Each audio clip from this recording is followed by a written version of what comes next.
Welcome to ePathshala in linguistics. We are going to discuss some evidence in support of India as a linguistic area. We are going to present some further evidence in support of this notion. What kind of evidence can be adduced in support of India as a linguistic area? As you might recall, when we say India is a linguistic area, irrespective of the fact whether a language belongs to Indo-Aryan or Tibeto-Burman or Austroasiatic, that is Mon Khmer and Munda, or Dravidian, all these languages share certain common features irrespective of their family.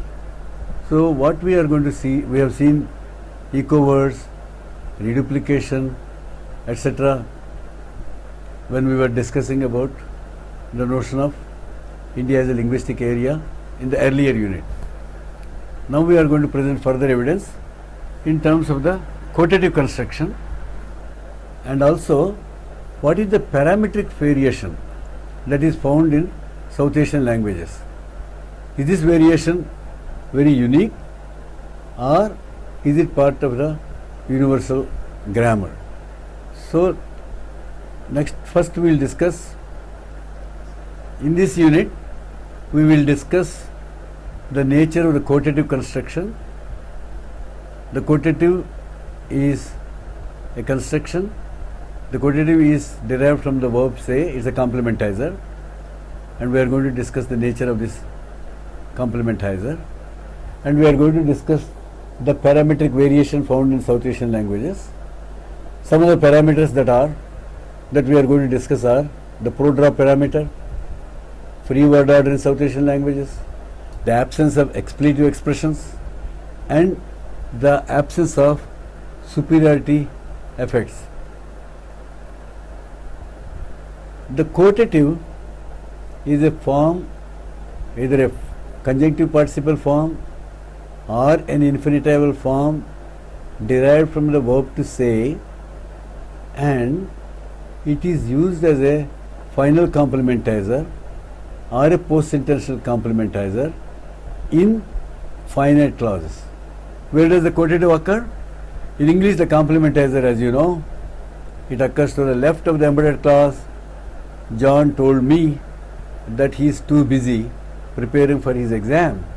So that is a complementizer that links the main clause and the subordinate clause, and it occurs to the left of the embedded clause that he is too busy preparing for his exams.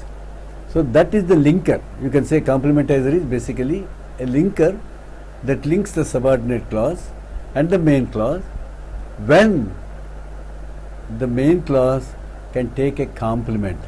What are the verbs that can take a complement? The verbs such as tell, say, write, mention. John told me that he would come. John wrote to me that he would come.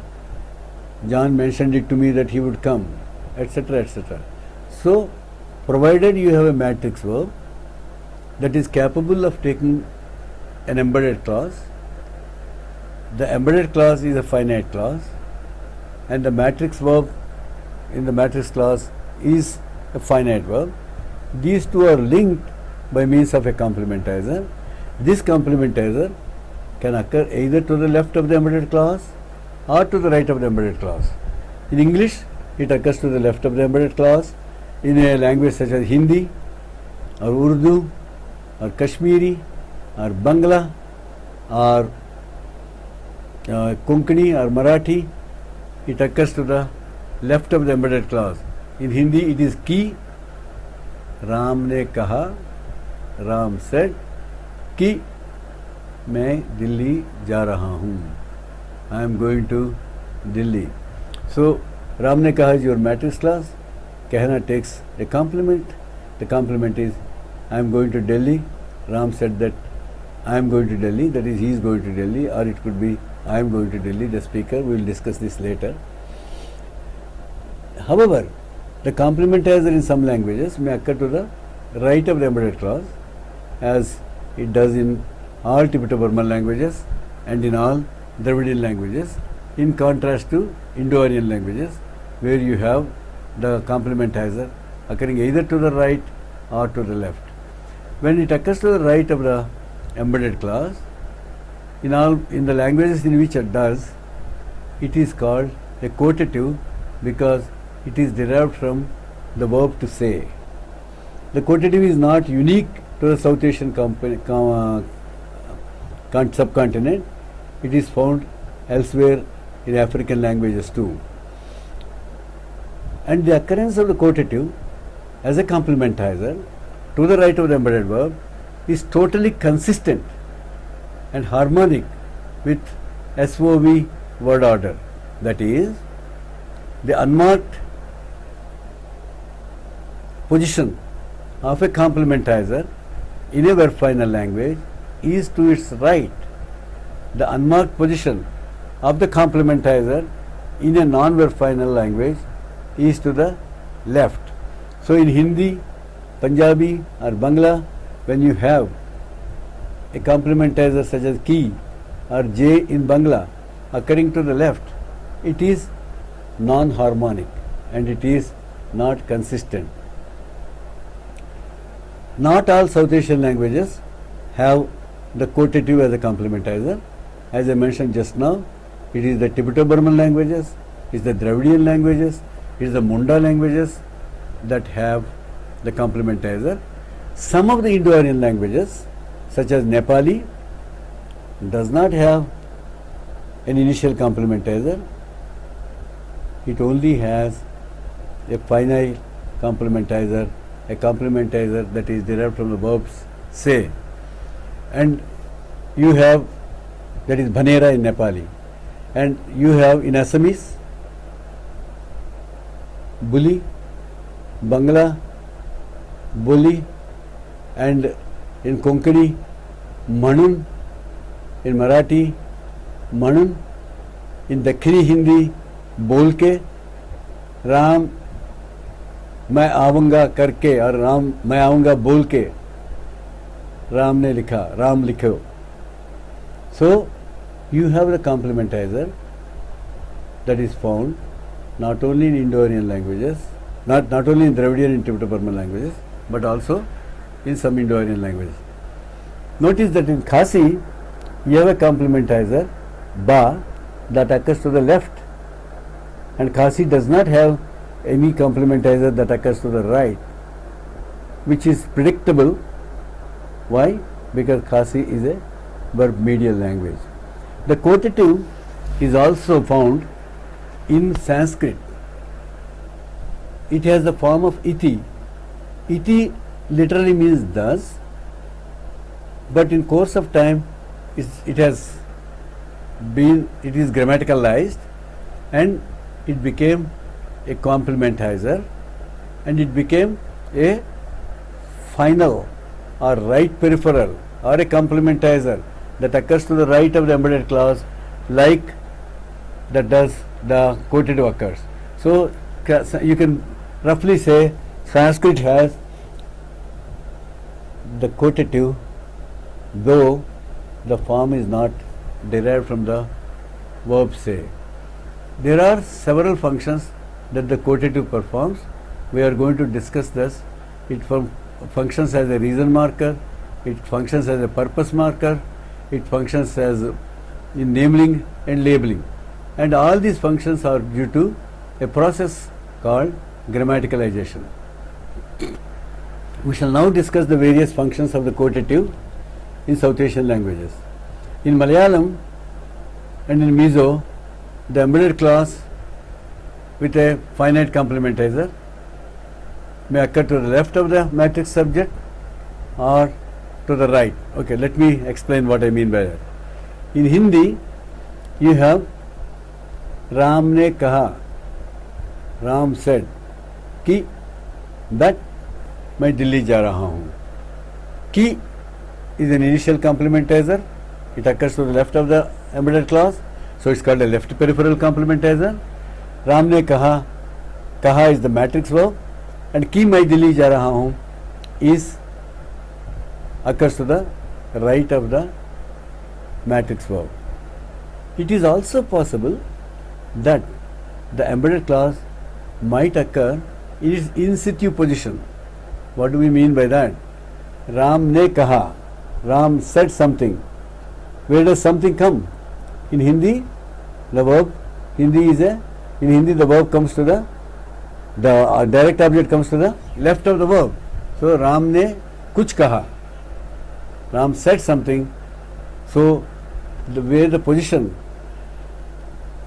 where kuch occurs, that is the in situ position for the embedded clause.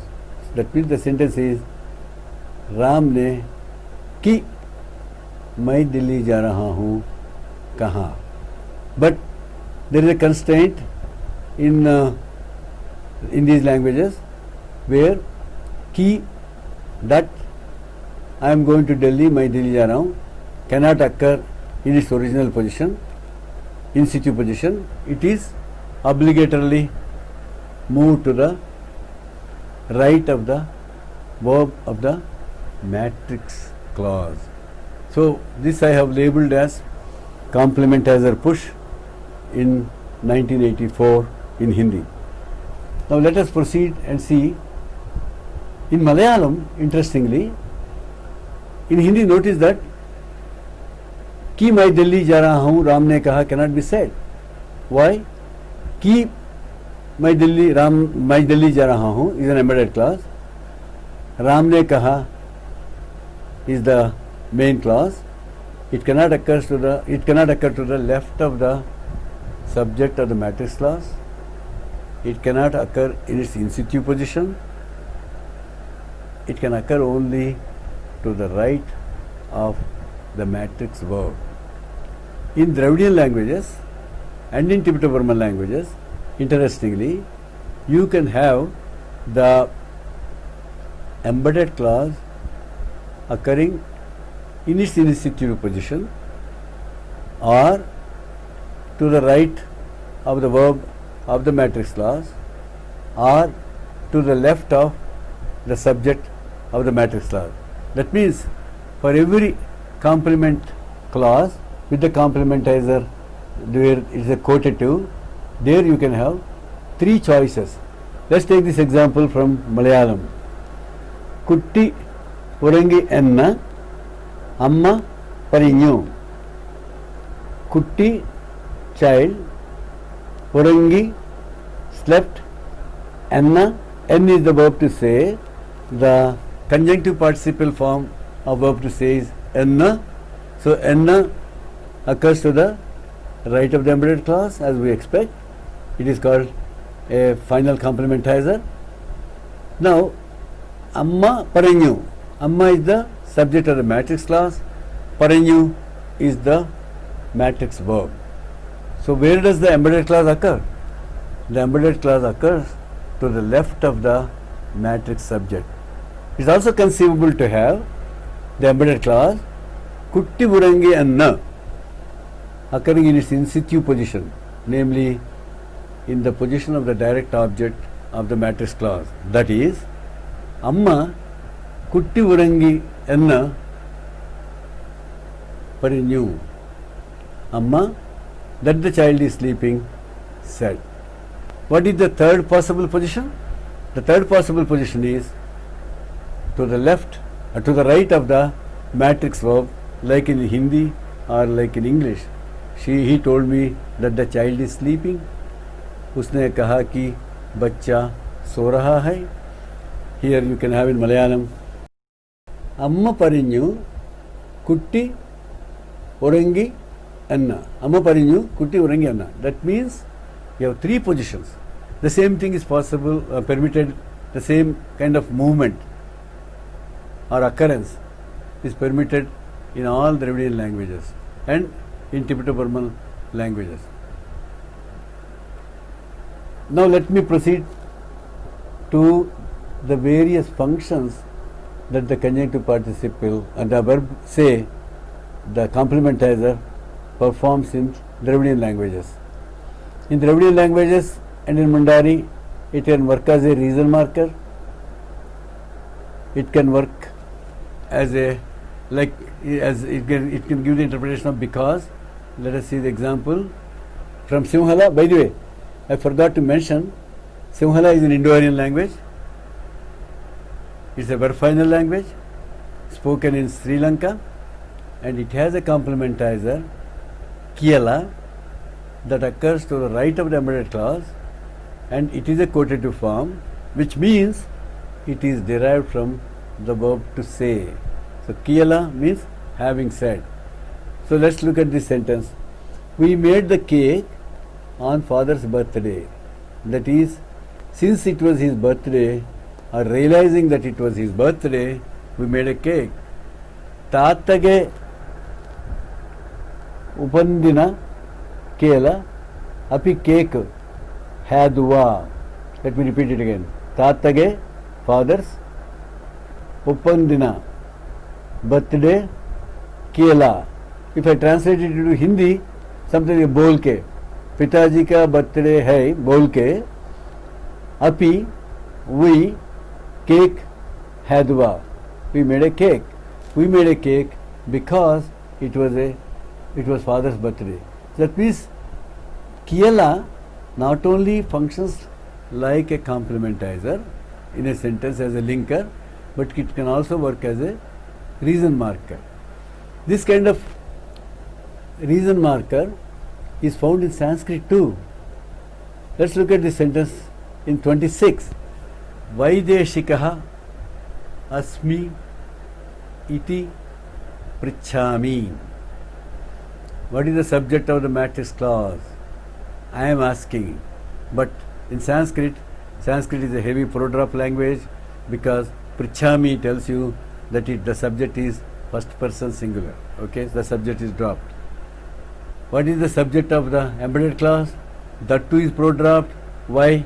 Vaideshikaha, stranger or foreigner. Asmi, I am. So it's prodropped. As we have seen, prodrop is a very robust phenomenon in South Asian languages. So here you have Vaideshika asmi iti. Iti that we have talked about a few moments ago, which means thus, occurs here as a final complementizer to the right of the embedded clause, and does not have the meaning of a complementizer that, since I am a stranger, it has the interpretation of since. By the way, in Sanskrit, iti started out to be as an initial complementizer, then slowly in course of time it became a final complementizer. That is, there is a radical shift of the complementizer iti from left to right, which could possibly due to Dravidian influence, because Dravidian languages have, Dravidian and Tibeto-Burman languages only have a final complementizer. They do not have an initial complementizer. So the shift of position of iti in Sanskrit from the initial left peripheral to the right peripheral, to the right of the embedded verb, could be due to the influence of Dravidian languages. Then next one we move to the complementizer functioning like as a purpose marker. What do you mean by purpose marker? Purpose is purposive adverb, in order to or to. Why are you going to see? Why are you going to Agra? To see Taj Mahal, which means in order to see the Taj Mahal. So when you get an answer for why, the answer should be a kind of purpose or reason. In this case, I came in order to see Khumti. It's a sentence from Kokborok. Kokborok is a Tibeto-Burman language spoken in Tripura, and it's a verb final language. So you have sentences such as Ang Kumti no Naika Huni Paika. Hun is the verb to say. E is the conjunctive participle. E is the conjunctive participle. Huni means having said. I, Kumti, accusative, see, and the verb see is in its infinitive form, naina. Then you have the complementizer, paika, I came. Why did you come here? I came in order to see Kumti. So this is a purposive interpretation, and who is giving this interpretation? It is the quotative that is imparting the purposive interpretation. The quotative can also function as an identifier. In Sanskrit, it functions in naming and labeling. In Marathi, Assamese, and in all Dravidian languages, and in some Tibeto-Burman languages, the quotative functions like in naming and labeling. What exactly do we mean by naming and labeling? Indira, a person named Indira came here. In English, I am using the verb name. You take the noun and make it into a verb. A person named Indira came here. But in Dravidian languages, in Tibeto-Burman languages, and in Sanskrit, you can have the quotative functioning like an identifier. Indira ane manishi ikkadiki vachindi. This is from Telugu, a Dravidian language. Indira, proper name. An is the verb to say. A is the habitual form of the participle, habitual marker for the participle. Ane, Indira ane, manishi, person, a person named Indira, ikkadiki, here too, vachindi, came. Notice that I am not using the verb name. What is the verb I am using? I am using the quotative form of the verb to say, namely an. An is the quotative form, an is the verb to say, and in its conjunctive participle form, it is used as a quotative. In the next section of our talk, we are going to discuss the nature of parametric variation that is found in South Asian languages. There are language universals, there are parameters, and languages differ from each other not in an innumerable number of parameters, but in a limited number of parameters. For example, as you might know, that in South Asian languages, pronouns can be dropped, either subject or direct object or indirect object. What did we call this? Pro-drop parameter. So South Asian languages are plus pro-drop parameter, plus pro-drop languages, and languages such as English or French, where you cannot drop the pronoun, they are called minus pro-drop languages.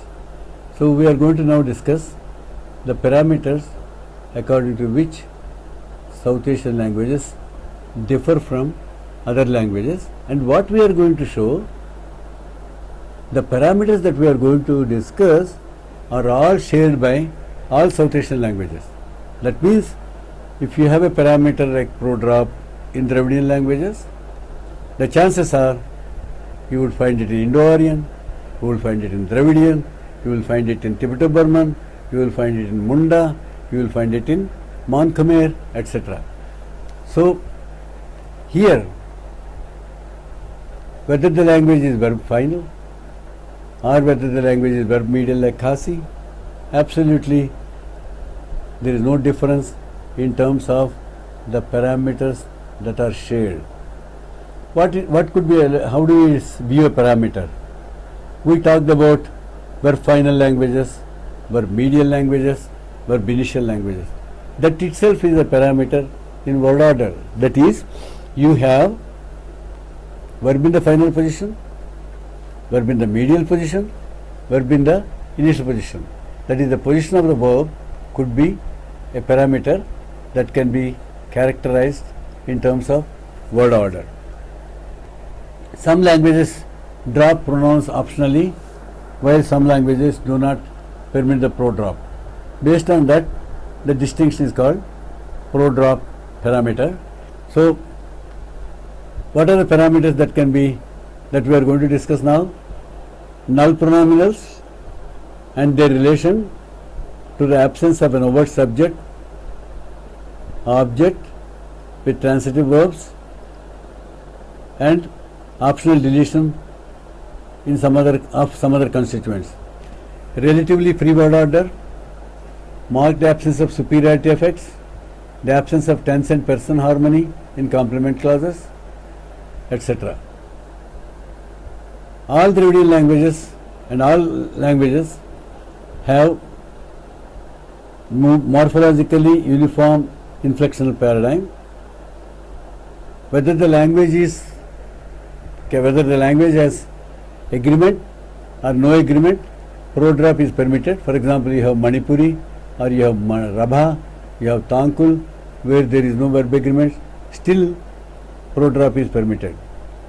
However, in some languages, only very few, for example, take Tenidiye, also called as Angami, pro drop is obligatory. Pro drop of the matrix embedded subject is obligatory when the embedded subject is co-indexed with the matrix subject. Let's look at this sentence. Dafeng told me that he would go to Shillong. This sentence could be ambiguous. Dafeng told me that he would go to Shillong. It could have a sentential referent, that is, it refers to Dafeng, or it could be a discourse referent, that is, that he could be someone else. So here let us assume for a second, Dafeng told me that Dafeng would go to Shillong. That means the matrix subject and the embedded subject are co-indexed, and there is co-reference between these two. When there is co-reference between these two, how does a sentence in Angami look like? Dafeng A pro Shillong nu Wotyo idi Akipu. Dafeng A is the nominative marker. Pro occurs in the embedded subject position. Shillong nu, to Shillong. Wo is to go. Kyo is the future marker. Idi is the complementizer. Aki, to me. A and ki, who told me. Now, where does your embedded sentence occur? Your embedded clause occurs in situ, that is to the left of the matrix verb. And notice that the pro occurs as the embedded subject. The embedded subject is pro dropped, and this embedded subject is obligatorily pro dropped. If the speaker wants to have co-reference with the subject, if you wish to have co-reference with the matrix subject, then the embedded subject must be obligatorily pro dropped. The question that arises now is, what happens if the pronoun he or whatever the pronoun in Angami may be is overtly present? If it is overtly present, then it cannot have co-reference. It means someone else will go to Shillong, not the speaker. Take a sentence from Telugu and see how pro drop operates in our languages. Have you written a letter to him? The sentence in Telugu would be, Meeru to him, Ayanaki, Uttaram, letter, Rasera. Have you written a letter to him? In Telugu, I can simply say, wrote. I can simply say the verb, Rasenu. I don't even have to say avunu. Avunu means yes. Pro, the subject is pro dropped in 31. The indirect object is pro dropped. The direct object is pro dropped. So you have yes, yes, wrote or simply wrote. In English, you cannot have pro drop, and when you have a transitive verb, you have to have the direct object overtly present. Have you written a letter to him? In English, of course, you can say yes, I did, but if you want to use the verb to write overtly, yes, I wrote it. But in English, I cannot say I wrote. but the common structure that you find in Indian languages, no matter what the what language the speaker speaks, you have yes I wrote or simply I wrote. Why does this happen? This happens because prodrop is a very robust phenomenon in our languages, and when we speak English, we ignore the rule of English, namely when your verb is transitive, you cannot have prodrop. This is similar to Angami or Terije, where the embedded subject cannot be prodropped. But of course, in Angami, you can have prodrop very freely, except in the case where when the embedded subject and matrix subject are co-referential. Another parameter that we have in South Asian languages is free word order.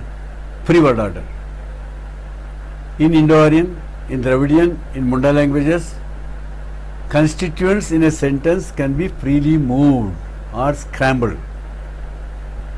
In Tibeto-Burman languages, movement is there, but it is not as free as you find in Munda or Tibeto-Burman or Dravidian or Indo-Aryan languages. Let's take a sentence like, whom did you see? आपने किसको देखा था? आपने you किसको whom देखा था? see saw. So you have whom did you see? आपने किसको देखा था? The scrambling would be किसको आपने देखा? देखा था किसको आपने? All the constituents can be scrambled without any restriction on the movement. However, why do we have the movement? Suppose when the direct object is moved to the initial position, किसको आपने देखा था? That means we want the focus किसको. So such movement can bring a constituent into focus when it occurs in the initial position. Now let's take Mizo. As I mentioned a moment ago, Mizo or some Tibeto-Burman languages do not have free word order to the extent that we have in Dravidian or Indo-Aryan languages. Let's take this example. Rini eats food. You have Rini, the subject, food, the direct object, verb eat.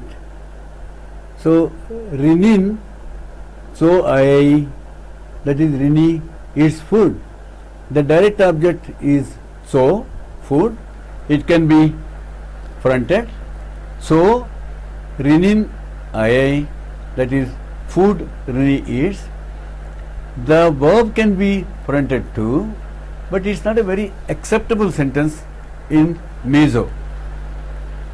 I, so Rinin. The Mizo native speaker does not prefer it. Lekin, let's look at Hindi. In Hindi, I can say, खाया तो राम ने सब कुछ. As for eating, खाया, ate. As for eating, as for ate, okay. Ram ने, Ram ergative, खाया, खाया तो राम ने सब कुछ, everything. So you can bring the verb to the initial position, either in Indo-Aryan languages or in Dravidian languages, very freely without any problem. The next thing that we are going to discuss is superiority effects. In your syntax class, you must have discussed what superiority aspects are. Superiority aspects relate to question expressions in a sentence. When two or more than two WH phrases compete with each other for movement to a given site, it is the superior or higher constituent or NP or the WH phrase that moves and takes the initial position. That is, you know there is a hierarchy of subject, direct object, indirect object, oblique object, etc. So who is at the top of the hierarchy? Subject is at the top of the hierarchy.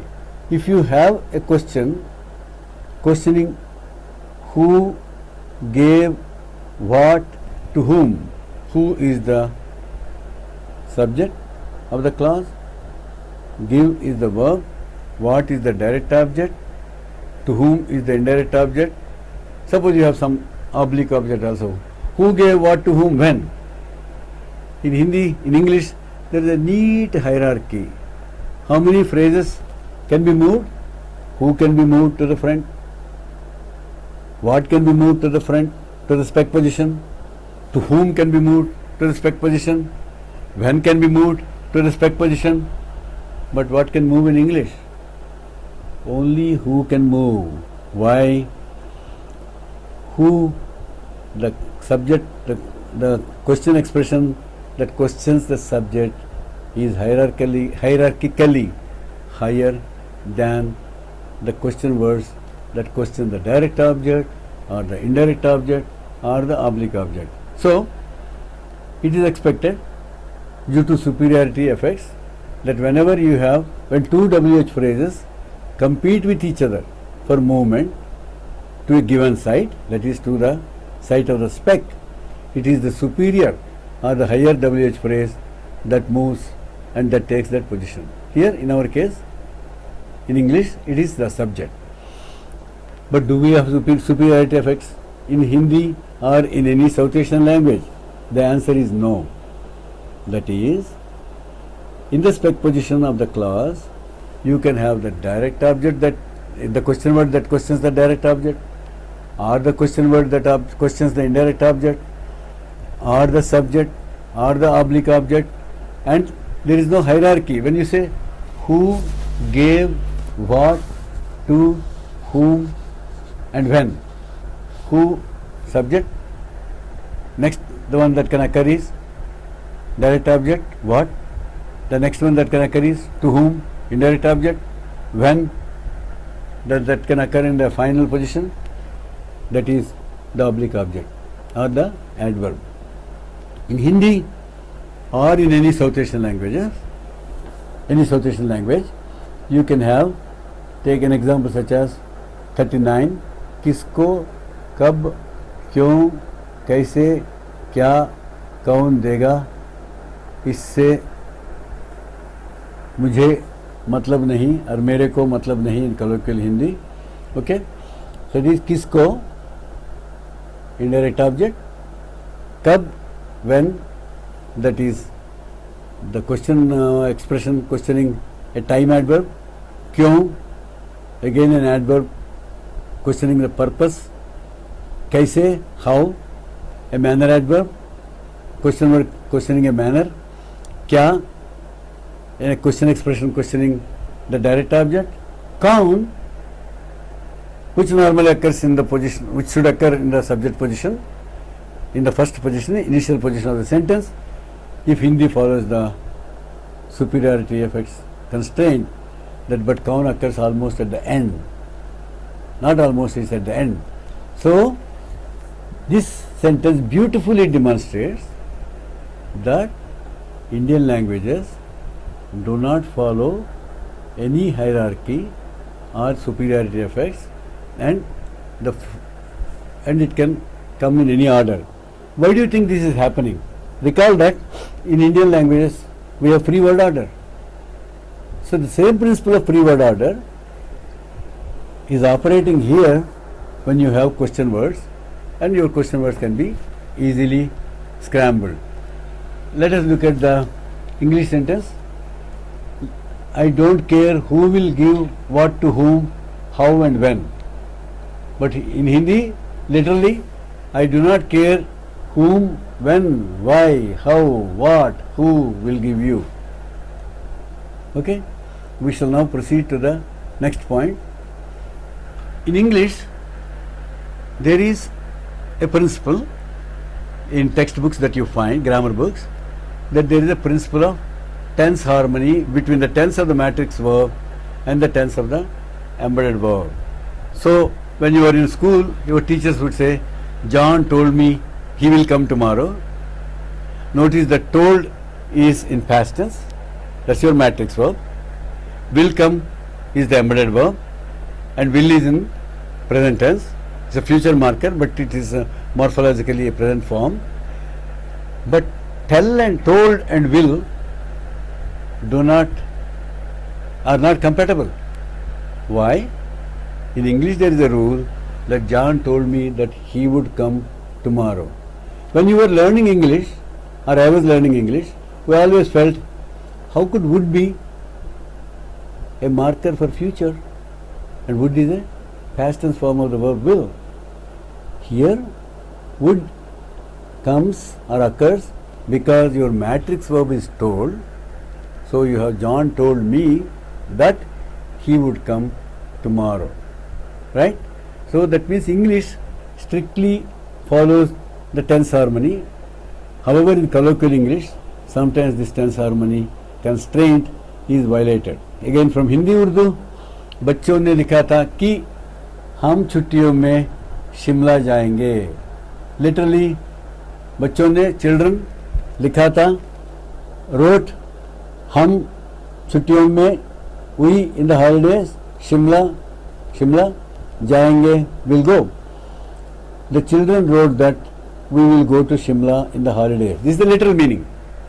Where लिखा था is past perfect, जाएंगे is future, and there is no tense harmony at all in Hindi. In English, what would be a formal sentence? The children wrote that they would go to Shimla in the holidays. So that means English follows the tense harmony, the tense harmony constraint, whereas Indian languages do not follow the constraint at all.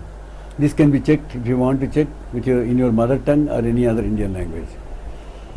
Let's take a sentence such as Sarita told me that she will meet me tomorrow. Sarita is the subject in third person, and the subject of the embedded clause is she. It can be co-indexed with the subject. Sarita told me that Sarita will go to tomorrow, will meet me tomorrow, or it could be a discourse antecedent where she could refer to someone else. So Sarita had told me that she would meet me the next day. This is the formal English expression. In English, Indian English or in Indian language, I can also say Sarita told me that I will meet him tomorrow. That I could be co-referent with Sarita, co-referential with Sarita, the matrix subject, or it could be co-referential with me, the object, indirect object of the matrix clause. So such sentences create ambiguity when we speak English. Sarita told me that I will meet her tomorrow, or I will go to Chicago tomorrow. I refers to either to Sarita or to the person who is saying the utterance, that is to the speaker. That is because we are not in English, in Indian languages, we do not strictly follow the principle of changing the pronoun in consonance with the pronoun of the embedded clause in consonance with the subject of the matrix clause.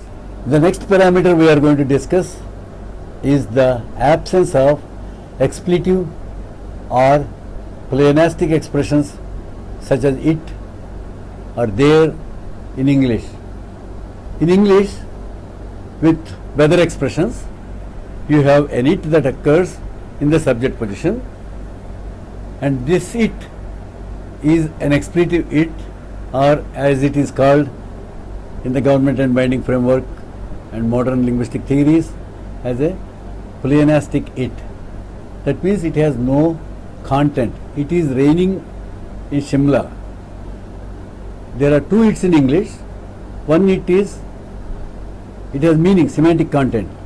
I saw it, I bought it. That it has a semantic content. When you say I bought it, I can ask, what did you buy? I bought a book. So that it can be questioned. Whereas it is raining in Shimla, it is an expletive. You cannot ask a question, what is raining in Shimla? The question is ungrammatical. So the it that occurs in English is only a gap filler, purely to fill the gap, to fulfill the restriction that every sentence must obligatorily contain a subject, and since is raining is a predicate and you require a it, therefore you have a pleonastic it. And also there is another pleonastic expression, there. There are two theres in English. One there is the locational there. I saw it there. If you say, I can ask you, where did you see? That means the there you have said can be questioned by where. But take a sentence such as, there is a pleonastic there, and this there cannot be questioned. There is no one there in the room. The first there, what are you talking about? You are talking about in the room. There is no one there in the room. That there, second there, is an emphatic, pointing out to the position towards the room. And the first there has no meaning. There is no one there in the room. I cannot question it and say, where is no one in the room? Right? So, the point is, a pleonastic expression cannot be questioned. Basically, they are gap fillers. Let's take a corresponding example from Hindi. Delhi में बारिश हो रही है. दिल्ली में, in Delhi, बारिश noun, rain, हो is happen, रही है progressive, है is, रही is progressive, है is present tense. दिल्ली में बारिश हो रही है. There cannot be a pleonastic expression like wo in such expressions in Hindi or in any South Asian language. That is, there are no pleonastic expressions in any South Asian language, irrespective of the fact whether the language is verb final or whether the language is non-verb final, like Khasi, Panar, Manar, etc. of the Mon Khmer family, languages spoken in Meghalaya. So Hindi में, let's look at in Hindi. बगीचे में मोर बैठा हुआ है. There is a peacock sitting in the garden. The there cannot be translated. Let's look at another sentence from Bangla. Agartala-te borsha hocche. In Agartala, it is raining. This corresponds to Hindi. Agartala में बारिश हो रही है. Now, what is interesting? Khasi is a verb medial language. In Khasi too, when you have an weather expression like it is cold, it is rain, it's raining, or it is hot, etc., you don't have an expletive it. Though Khasi is verb medial like English, that means having an expletive expression has nothing to do with the word order, that is verb medial or verb final. So let's look at this one. Kabneing ka kriyat. Kabneing, heaven, kriyat. Ka is your final singular. In Khasi, nouns are masculine or feminine like in Hindi. So bring, heaven is feminine. So ka is the marker for feminine singular, and the verb also exhibits agreement in number and gender. So you have ka kriyat, feminine singular, ka kriyat, cold. That means in Khasi also you don't have expletive expression like it. So let's now conclude. In this module we have discussed the various syntactic phenomena that provide evidence in support of the notion of India as a linguistic area. And what are the features that we have discussed? The quotative, and the quotative is a right peripheral complementizer that occurs when the embedded clause is a finite clause and it carries a finite verb. We have seen that the quotative performs not only the function of a complementizer, it works like a reason adverb, manner adverb, in naming and labeling, etc. And this is due to the process of grammaticalization. And we have also discussed the conjunctive participle construction, where the conjunctive participle performs a number of functions. We have discussed compound verbs, conjunct verbs, reduplication and echo words, which are very robust phenomena in South Asian languages. Then we have also discussed prodrop. In prodrop we have shown that when you have an embedded subject that co-refers to the matrix subject in a complement clause, prodrop is obligatory in a language such as Tenidie or Angami spoken in Nagaland, and it's possible that it could be there in other languages too, but that needs to be checked. Another important point we have seen is prodrop is not as an optional rule that we thought. It has to be an obligatory rule. This we have discussed in the earlier unit when we talked about backward and forward control. Thank you.